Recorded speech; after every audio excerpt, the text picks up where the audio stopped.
Hello Vikram, hello Rajiv. With this launch and the new Nokia 8, it doesn't look like that Nokia is trying to compete with other brands.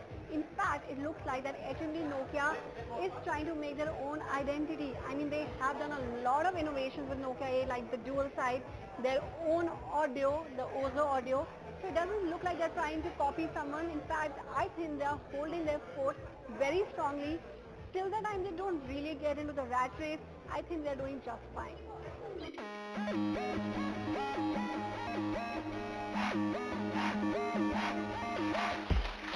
The Nokia 8 is finally here in our hands. It was launched at a glitzy affair in London, and the latest Nokia branded Android flagship smartphone is surely a stunner. The smartphone has a glossy back finish which really brings out the colors that this device is available in: polished blue, tempered blue, steel and polished copper.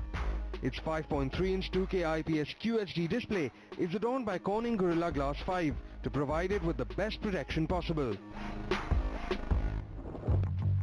Now let's take a quick look at the highlights.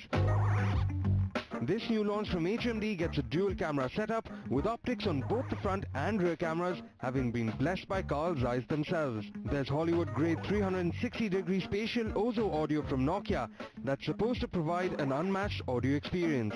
A splash-proof frame that holds 4 GB of RAM along with a Qualcomm Snapdragon 835 processor is something that may leave something to be desired when it comes to the price this new phone is being launched at, €599 or approximately 46,000 rupees. However, we hope India will receive the phone at sub 40,000 rupees. Loaded with Android Nougat 7.1.1, the Nokia 8 also features 64 GB of internal storage that can be expanded up to 256 GB using a micro SD card. But this device has also got a gimmick, a wow factor. The Nokia 8 is the first smartphone to feature the ability to record both the front and rear cameras at the same time and stitch the video together to create something called the Bothi. It's certainly a unique way to capture footage, but only time will tell if it will be a properly useful feature. Moreover, this Bothi can also be broadcast live to Facebook and YouTube. And speaking of the cameras, it seems that considerable effort has gone into making it an important spot on the new smartphone, especially since all the camera lenses get Zeiss optics.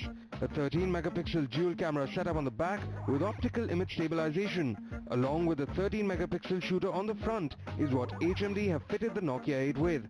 And it will be interesting to see how well the phone performs when pitted against its rivals. And when it comes to rivals, there's a couple of other dual camera phones that are poised to give the Nokia 8 stiff competition in such a saturated Android market. The first is the OnePlus 5.